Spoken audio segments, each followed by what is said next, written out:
નમસ્કાર દર્શક મિત્રો, મિરર ઓફ ધી વર્લ્ડમાં આપ સૌનું હાર્દિક સ્વાગત છે।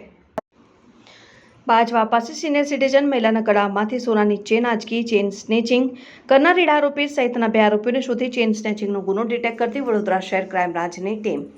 સિનિયર સિટીઝન મહિલા સાથે ચેન સ્નેચિંગ બનેલ અનડિટેક્ટ ગુનામાં સંડોવાયેલ આરોપીને સત્વરે શોધી કાઢવાની માનનીય પોલીસ કમિશનર શ્રી નરસિંહા કોમર સાહેબ તથા સંયુક્ત પોલીસ કમિશનર શ્રી મનુ નીનામા સાહેબ નાઓ તરફથી મળેલ સૂચના હેઠળ ક્રાઇમ બ્રાન્ચના પોલીસ અધિકારીઓ અને કર્મચારીઓની જુદી જુદી ટીમો આ ચેન સ્નેચિંગના ગુનામાં સંડોવાયેલ આરોપી ઇસમને શોધી કાઢવાની કામગીરીમાં સતત કાર્યશીલ રહેલ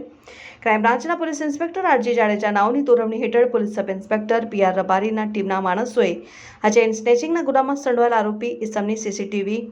ટેકનિકલ અને હ્યુમન સોર્સિસ આધારિત સતત કરેલ તપાસ દરમિયાન માહિતીના આધારે ચેન સ્નેચિંગના ગુનામાં સંડોવાયેલ ઇસમ નામે વિજયકુમાર રમણલાલ રવણભાઈ પરમાર રહેઠાણ મોટા ફોફડિયા તાલુકા શિનોર જિલ્લા વડોદરા શહેર અને તેમની સાથે રહી મદદગારી કરનાર દીપકભાઈ રતિલાલ માછી ઉંમર વર્ષ 27 રહેવાસી પૂર્ણવીનગરી તાલુકા જિલ્લા વડોદરા નાઓને શોધી કાઢવામાં આવેલ બંને ઇસમોની પૂછપરછ અને ખાતરી તપાસ દરમિયાન ઉપરોક્ત સિનિયર સિટીઝન મહિલાના ગળામાંથી સોનાની ચેન અને બંને ઇસમોને એકબીજાની મદદગારીમાં આંચકી તોડી ચેન સ્નેચિંગનો ગુનો કરેલાની હકીકત જણાઈ આવતા તપાસ દરમિયાન ગુનો કરી મેળવેલ સોનાની ચેન અને સોનાની ચેન થકી મેળવેલ રૂપિયા અને ગુનો કરવા સાથે લઈ ગયેલ 2 વ્હીલર અને જેની કુલ કિંમત રૂપિયા 97,000નો મુદ્દામાલ કબજે કરી આગળની કાયદેસરની કાર્યવાહી હાથ ધરાઈ।